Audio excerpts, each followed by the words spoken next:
رشتے کے انتخاب کے بعد مرحلہ آتا ہے رشتے کو فائنل کرنا، کہ ایک باپ کے ہاں پیغام بھیجا گیا اور اس نے اس کو فائنل کیا۔ اس فائنل کرنے کے مرحلے میں بھی ہمارے معاشرے میں دو غلطیاں ہیں اور دو رسمیں ہیں، اور دونوں ہی بری طرح سے حرام اور بدترین اور کبھی ترین ظلم ہے۔ ان میں سے ایک پہلا طریقہ تو یہ ہے کہ باپ اپنی بیٹی سے پوچھتا نہیں ہے کہ بیٹی فلاں جگہ سے رشتے کا پیغام آیا ہے اور بیٹیوں کا فرض تو ادا کرنا ہی ہوتا ہے، تو کیا آپ کی اجازت ہے کہ میں وہاں ہاں کر دوں؟ یہ پوچھنا فرض ہے۔ دوبارہ سن لیجیے، باپ کو یہ اتھارٹی حاصل نہیں ہے کہ بچی سے پوچھے بغیر اس کا رشتہ کر دے۔ ہمارے دین میں یہ نہیں ہے۔ اگر آپ کرتے ہیں تو آپ کی رسم ہے، اگر آپ کرتے ہیں تو آپ کی زیادتی ہے، اگر آپ کرتے ہیں تو آپ کی طرف سے ظلم ہے۔ اللہ کے نبی علیہ السلام پر جو اللہ نے دین اتارا ہے، شیخ الاسلام امام ابن تیمیہ رحمہ اللہ تعالی نے کیا خوبصورت بات کہی۔ فرماتے ہیں کہ یہ تو کامن سینس کی بات ہے کہ آپ بچی کو وہ کھانا نہیں کھلاتے جو اس کو پسند نہ ہو، وہ کپڑے نہیں لے کے دیتے جو پہننا ہی نہ چاہتی ہو، اور آپ بچی کو وہ مشروب نہیں پلاتے جو پینا ہی نہ چاہتی ہو، تو کیا آپ اس کے متھے ایک ایسے شخص کو پوری زندگی کے لیے جڑ رہے ہیں جس کو وہ پسند ہی نہیں کرتی، جس پر وہ مطمئن ہی نہیں ہے؟ تو بچی سے اجازت لینا باپ کے فرائض میں شامل ہے۔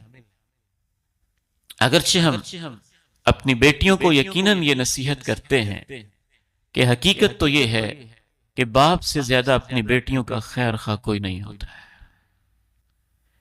دنیا میں کوئی پایا ہی نہیں جاتا جو باپ سے زیادہ اپنی بیٹی کی بھلائی چاہتا ہو، اپنی بیٹی کی بہتری چاہتا ہو، لیکن بہرحال زندگی تو بیٹی نے گزارنی ہے۔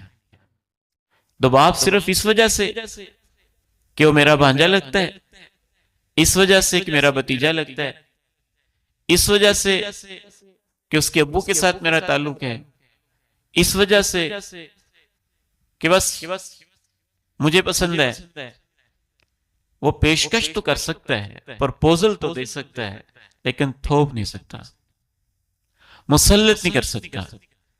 اس بارے میں صحیح بخاری کی حدیث ہے، رسول اللہ صلی اللہ علیہ وسلم ارشاد فرماتے ہیں، لا تنکح البکر حتی تستأذن، کسی بھی بچی کا نکاح اس کی اجازت کے بغیر نہ کیا جائے۔ یہ اللہ کے نبی علیہ السلام کا ارشاد گرامی ہے۔ اور آپ نے یہ بھی وضاحت کی کہ بچی کی اجازت کیا ہوتی ہے۔ ضروری نہیں کہ باپ خود اجازت لے، بچی کی والدہ اس سے بات کر سکتی ہے، بچی کی آپی اس سے بات کر سکتی ہے، بچی کی کوئی بھی خالہ اس سے بات کر سکتی ہے، کسی طریقے سے اس تک پیغام پہنچے تو صحیح، وہ اپنی رضامندی کا اظہار کرے تو صحیح۔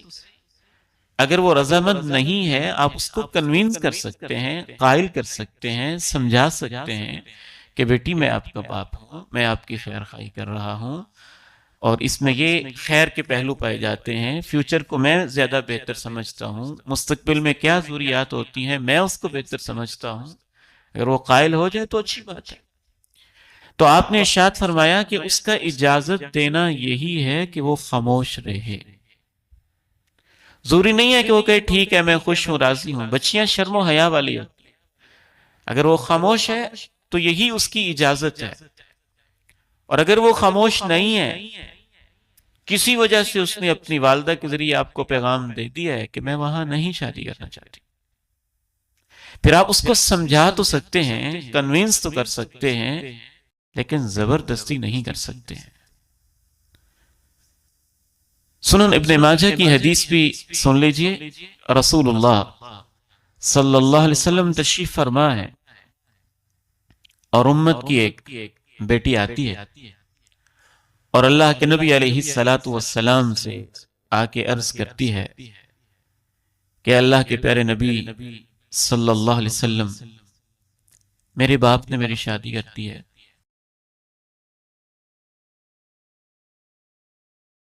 میں وہاں نہیں چاہتی تھی۔ اللہ کے نبی علیہ الصلاۃ والسلام نے اس کو اختیار دیا کہ اب تو ہو گئی ہے، مرضی تمہاری ہے، اس کو باقی رکھنا چاہتے ہو باقی رکھ لو، نہیں رکھنا چاہتی ہو ختم کر دو۔ تو اس امت کی بیٹی نے ایک عظیم جملہ بولا، کہا میرے باپ نے جو فیصلہ کر دیا ہے میں اس کو تسلیم کرتی ہوں، لیکن میں آپ کی عدالت میں اس لیے آئی تھی تاکہ دنیا کے باپوں کو پتہ چل جائے کہ وہ اپنی بیٹیوں پہ جبر نہیں کر سکتے۔ یہ سنن ابن ماجہ کی حدیث ہے۔